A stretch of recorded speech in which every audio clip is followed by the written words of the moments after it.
10 сынып алгебра және анализ бастамалары оқулығындағы арксинус, арккосинус, арктангенс, арккотангенс тақырыбы бойынша номері 6-та бірінші және номер 6-та екінші есеп.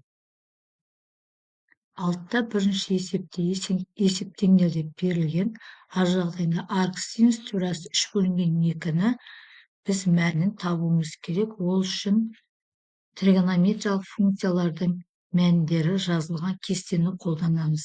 Бұл жерде арксинус теориясы 3 бөлінген 2 деп отқанымыз пи бөлінген 3-ке тең.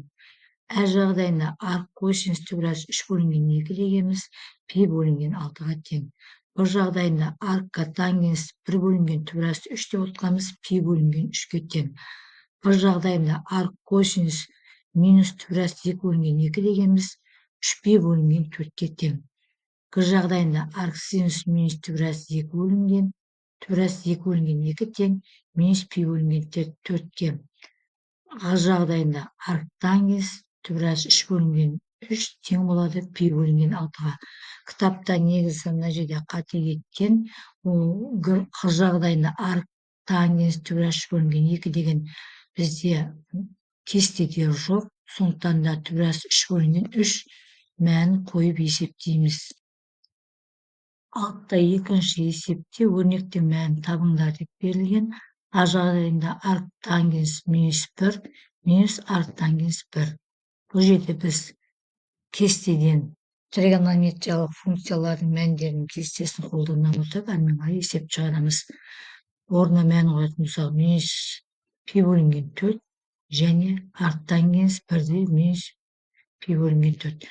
Бұл жерде арктангенс минус 1 деп отқан кезде тақ функция болғандықтан минус таңбасы алдына шығады, минус пи бөлінген 4 шығады. Екіншісінде арктангенс 1 болған кезде пи бөлінген 4, бірақ алдында функция минус болғандықтан минус пи бөлінген 4. Тең болады 2 пи бөлінген 4 минуспен. Біз 2 мен 4-ті қысқартсақ, онда қалады екен минус пи бөлінген 2. Келесі екіншісінде арксинус минус 2-ден 1 минус арктангенс теориясында 3. Бұл жерде арксинус функциясында минус 2-ден 1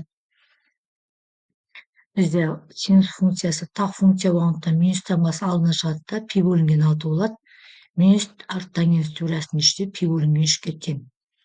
Сондықтан да ортасында функцияның алдына минус болғандықтан бұл жерде біз ортақ бөлімге келтіруді орындаймыз. Бірінші бөлшекке минус пиді өзі жазамыз. Екінші бөлімі 3 болғандықтан бұны 6-ға келтіру үшін 2-ге көбейтеміз, тоқтауыш көбейтеміз. Сонда минус пи минус 2пи бөлінген 6 болады.